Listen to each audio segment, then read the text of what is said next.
రెండవ రాజుల గ్రంథము 25వ అధ్యాయము.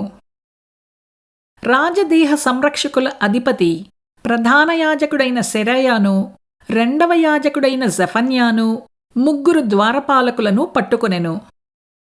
మరియు ఆయుధస్తుల మీద నియమింపబడియున్న అధిపతిని పట్టణములో నుండి తీసుకొని రాజసముఖమును కనిపెట్టుకొనియుండు వారిలో పట్టణమందు దొరికిన 5గురిని, దేశపు జనులను సంఖ్య చేయువారి అధిపతి యొక్క లేఖికుని, సామాన్య జనులలో పట్టణమందు దొరికిన 60 మందిని పట్టుకొనెను.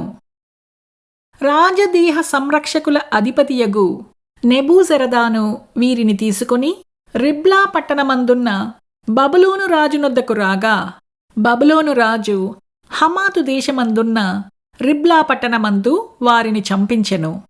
ఈ రీతిగా యూదావారు తమ దేశములో నుండి ఎత్తుకుని పోబడిరి. బబులోను రాజైన నెబుకద్నెజరు యూదా దేశమందు ఉండనిచ్చిన వారి మీద అతడు షాఫానునకు పుట్టిన అహీకాము కుమారుడైన గెదల్యాను అధిపతిగా నిర్ణయించెను. యూదా వారి సైన్యాధిపతులందరును వారి జనులందరును బబులోను రాజు గెదల్యాను అధిపతిగా నియమించిన సంగతి విని మిస్పా పట్టణమందున్న గెదల్యా యొద్దకు నెతన్యా కుమారుడైన ఇష్మాయేలును, కారేహు కుమారుడైన యోహానానును, నెటోపాతీయుడైన తన్హుమెతు కుమారుడగు సెరాయాయును, మాయకాతీయుడైన ఒకనికి పుట్టిన యజన్యాను కూడిరాగా, గెదల్యా వారితోనూ వారి జనులతోనూ ప్రమాణము చేసి, కల్దీయులకు మనము దాసులమైతిమని జడియవద్దు. దేశమందు కాపురముండి బబులోను రాజునకు మీరు సేవ చేసిన ఎడల మీకు మేలు కలుగునని చెప్పెను.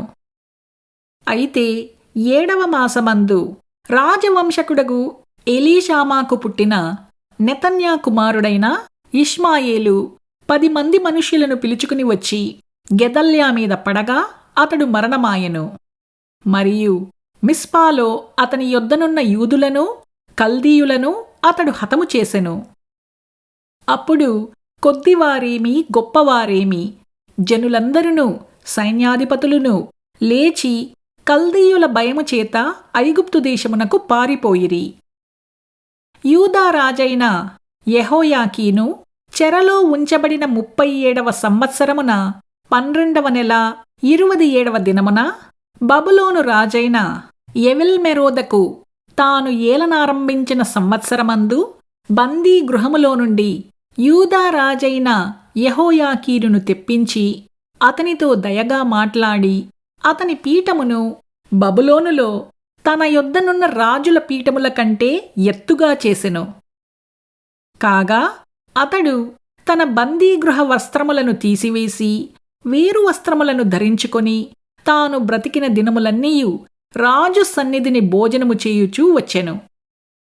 మరియు అతని బత్తెము ఏనాటికి ఆనాడు రాజు చేత నిర్ణయింపబడినదై అతడు బ్రతికినన్నాళ్ళు ఆ చొప్పున అతనికియ్యబడిచుండెను.